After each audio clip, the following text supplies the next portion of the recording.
Sige po, pwede ba kayong pwede bang gamitin nyo yung lakas nyo, magpakita kayo sa akin? Ayun meron din dun. May energy dito. Oh, yan. Wala na yung Sa iyong kaliwa. Oh my God, sa aking kaliwa. Yun nga yung takip ng kabaong sa kaliwa ko. Oh my God, andyan na naman siya.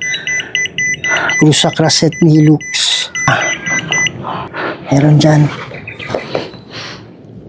Meron dun. So, hindi talaga kataka-taka. Meron pa sa ilalim. Sementeryo. Opo, sementeryo. Alam ko po. Oh my God! My goodness, nagpakita dito. Umalis ka na dito. May nagpakita siya.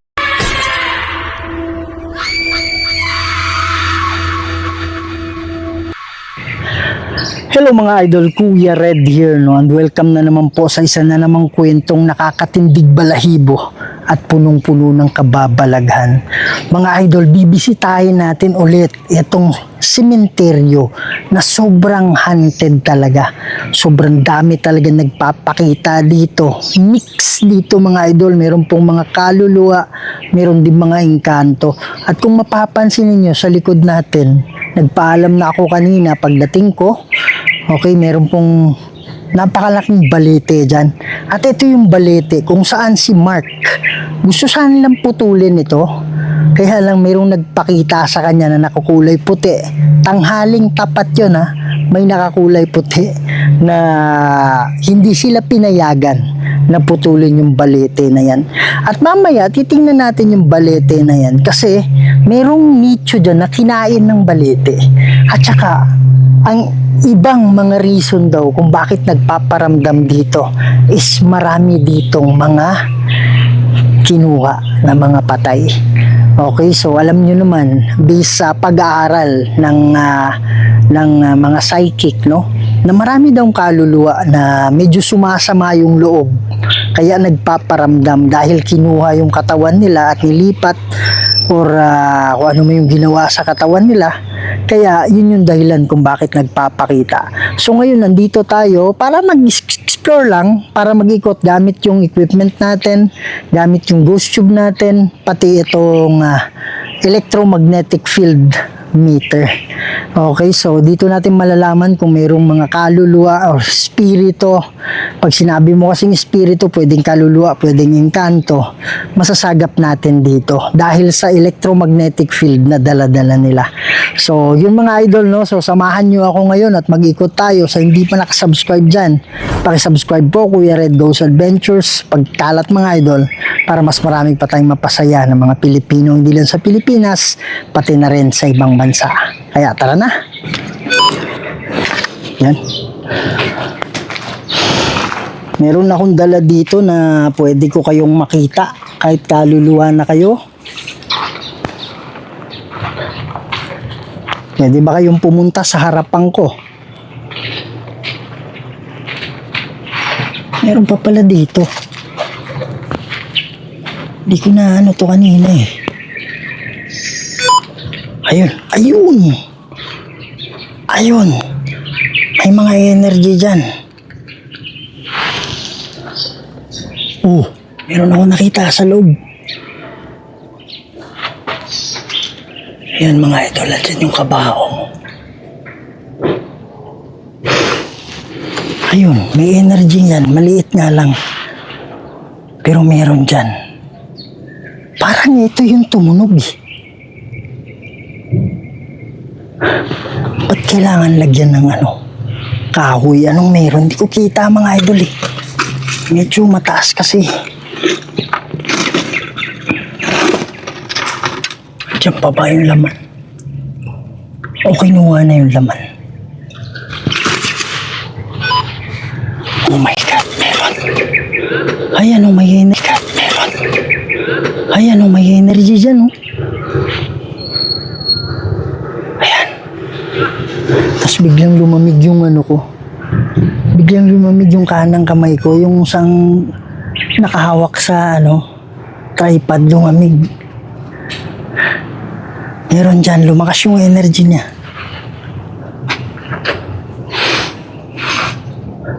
Sige po, pwede ba kayong pwede bang gamitin nyo yung lakas nyo, magpakita kayo sa akin?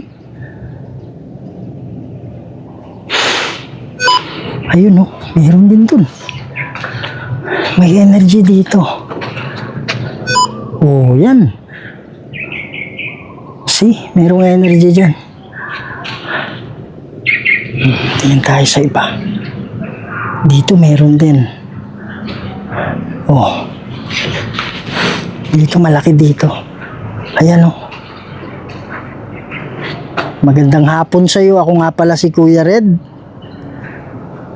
Gamit tayo ng mga idol. Yan mga idol. Importante alam na natin na merong energy dyan. Meron din dun. At saka dito. Mali. Kaya pala. Kaya pala meron nakatayong maba dito. Hindi ko nakita na nakabukas pala to. Kaya pala may malaking figure dyan. Ayan. Sipag Hotel. Hotel. Ano po yung kaugnayan ng hotel? Dyan, ayan may kumakalabog sa nicho eh. Di ko alam naririnig nyo ha.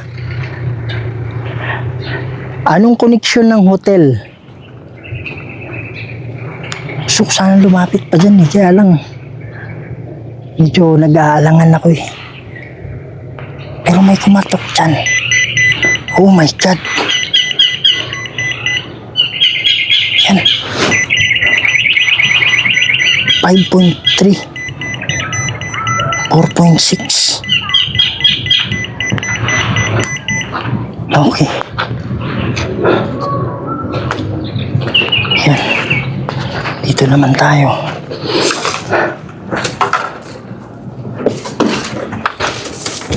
Meron na naman tinanggal doon. Duguan. Sabi niya duguan. Yun ba yung nangyari sa'yo? Maghukay. Sabi niya maghukay. Bakit kailangan maghukay?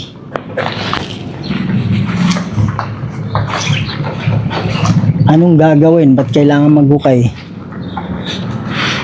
Meron akong dala-dala dito kung Utang. utang. Meron akong dala-dala dito na pwede tayo magsalita. Pumili lang kayo ng mga words, para tayo ay makapag-usap. Meron naman dyan. Umupo ka sa tabi ko. Umupo ka sa tabi ko. Pwede ka bang magpakita para alam ko kung nasan ka? Sige po. Huwag kang mag-alala. Hindi ako matatakot. Para alam ko kung saan ako uupo. Oh my God. Malapit sa kabaong. Ayan 4.8, 4.7.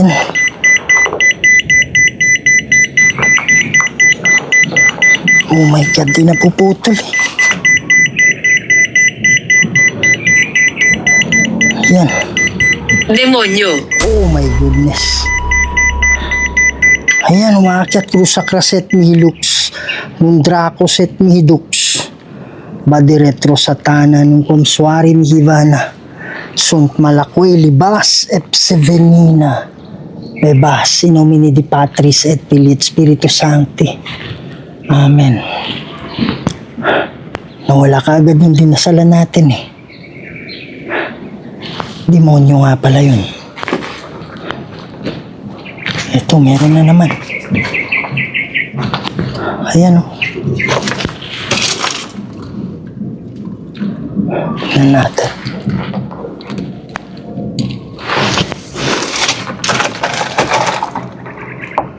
Wala na yung Sa iyong kaliwa. Oh my God, sa aking kaliwa. Yun nga yung takip ng kabaong sa kaliwa ko. Anong meron sa kaliwa ko?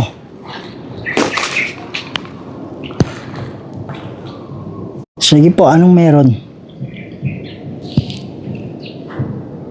Pwede ba siyang magpakita? My God, may narinig ako. May narinig akong tawa. Babae.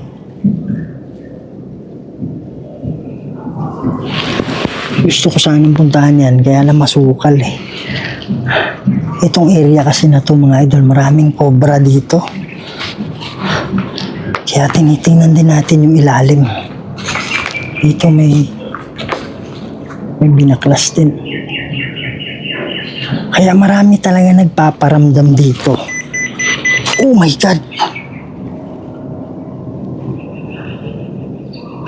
Naniniwala ako.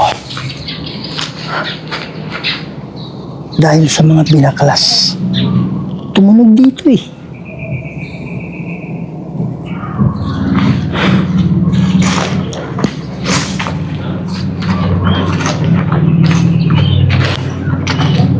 Sige po, pwede ba kayo magparamdam? Akala ko may daanan pa dito. Ano sa tingin mo? Sige po, magparamdam kayo. Hindi welcome yung demonyo dito ha. Sabihin nyo lang sa akin, pumili kayo ng salita. Sabihin yung kung kayo ay nakakulong ba, kung ano yung estado ninyo at mananalangin ako para sa inyo. Sige po.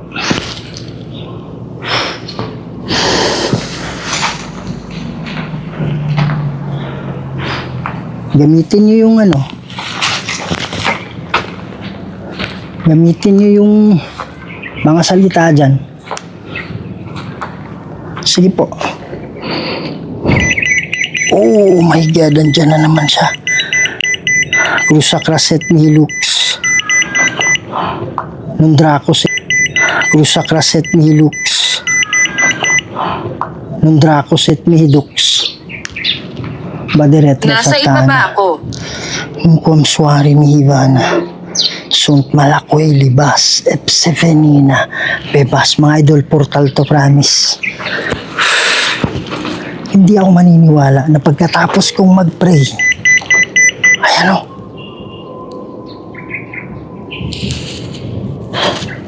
Hindi ako maniniwala na pagkatapos kong mag-pray, duguan na naman. Pagkatapos kong mag-pray, mag-ano to ulit, magsa-sound. Ayan. Portal yan. Believe me. Portal to eh, sigurado ako. Magtagumpay. May portal dito, sabi niya nasa baba ako, di ba? Ayan oh. Nag-6 kanina, mataas. Trust tayo. Trust tayo. Okay. Ayan, wala. Wala dito, banda. Maglalapit tayo. Ayan oh. Pag-alis tayo konti. Yan. Portal yan, promise. Magdadasal ako dyan mamaya. Hindi ko napapakita mga idol ha. Ayan. So ang dami dito. Ayan. Meron pa. Meron dyan. Meron dun. So hindi talaga kataka-taka. Meron pa sa ilalim. Kaso, Duguan kaso. Sige po, pagtagpi-tagpiin natin.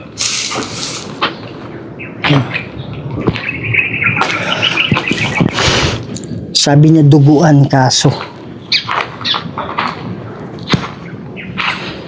Yung ba yung dahilan? Yung ba yung dahilan kung bakit lagi mong may sama ka ng loob dahil sa kaso na hindi na my God, tumunog kanina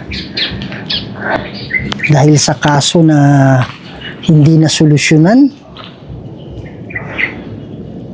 sementeryo. Opo, sementeryo, alam ko po.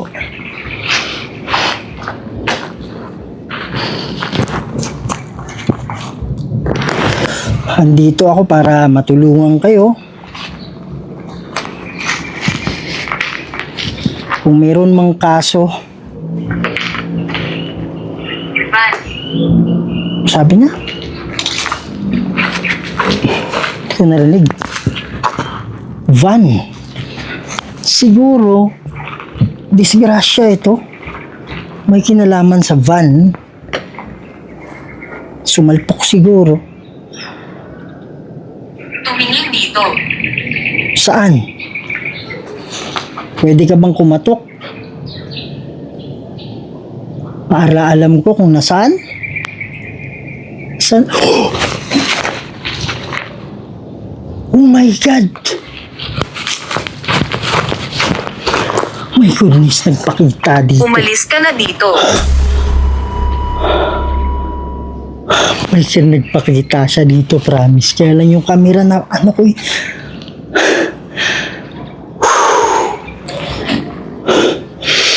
klarong-klaro talaga eh. Kaya lang, bigla na lang parang nag-blur, parang ano, hanggang parang usok na nawala.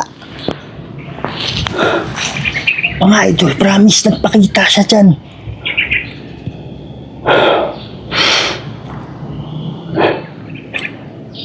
Sinong nagsasabing umalis ako dito? Cross sa kraset mi hilux.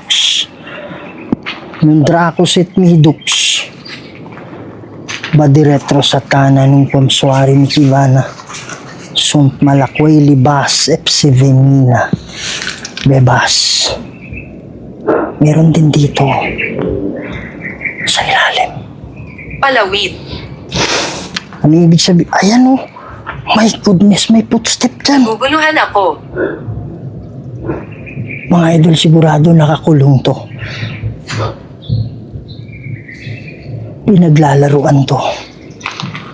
Pinaglalaro. Ayan o. Hindi ganun kalakas yung energy niya eh. Pero mayroon 2.6, 2.3, 3.6. Ayun.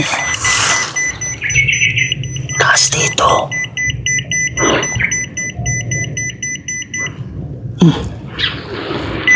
Ayan. Okay. Dito kasi siya eh. Dito siya nagpakita sa akin eh. Diyan siya nagpakita. Pero hindi ko napansin na may ano pala dito, may butas pala. Yan.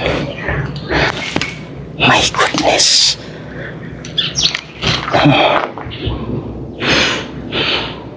Mga idol, ipapakita ko yung Nagkamot. sabi niya gamot. Ganito kasi yan eh. Pag ang kaluluwa, ayan o.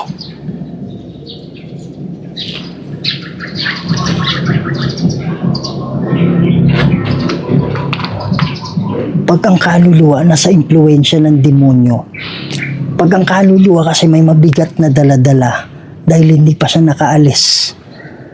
May mabigat na daladala at yun din yung dahilan kung bakit hindi siya nakakapunta sa paraiso. So may posibilidad na yung demonyo yung magte-take over, mag-overpower sa kanya.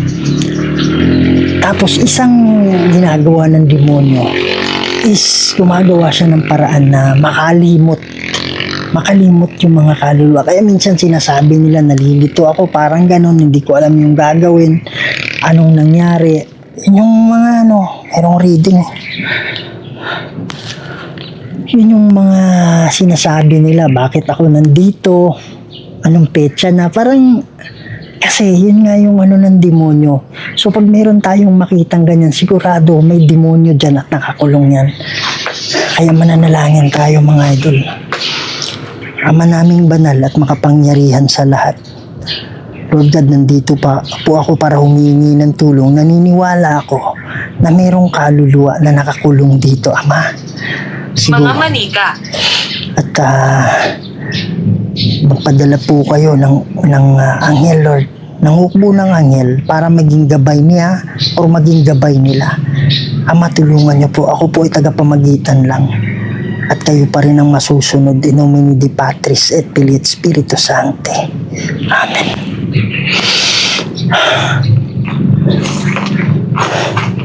Alam ko nakukulong ka dahil sa mga binabanggit mo. Pwede ka bang lumapit sa akin? Sige po.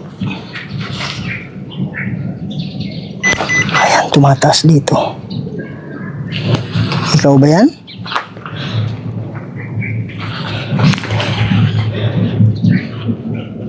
Yan, may reading eh. Okay. Oh my God, kaya pala. 5. Umabot ng 5. Ito ata yung kabaong niya. At galing siguro yan dyan. Ayun oh, hindi na natatapos oh. Pwede bang umalis, ano ka muna? Lumayo ka konti? Okay lang? Sige po. Okay. Kayo po ba ay nakakulong? Nakakatuwa ka. Salamat naman at nakakatuwa ako. Kung ikaw ay nakakulong dito, pwede ka bang lumapit sa akin? Sige po. Oh my goodness, nag-start sa reading eh. Ayan, nawala. Pero may reading, hindi nga lang ganun kataas. Yan pala sa unahan siya. Okay. Okay, dito. Dito talaga mga idol, promise. Diyan talaga. Oh. Ayan. Maraming salamat, maraming salamat. Wala na. Nagdasal ako ha. Sana makaalis ka na dito. Kung ano man yung sinabi ng demonyo, hindi totoo yun. Kaya bitawan mo na yun. Mga idol, mananalangin lang ako sa iba. Hindi ko na, para hindi nahaba. Ganun din naman yung panalangin. Kasuklam-suklam. Kaya lang may special na panalangin tayo dyan sa portal na yan. Okay, so cut ko muna to at mananalangin ako. Yan mga idol, no? So tapos na akong manalangin. Meron akong pinalanginan dyan, mga 4 banda dito. Hindi naman natin tiyak kung sila ay nakakulong. Pero at least nanalangin na rin tayo.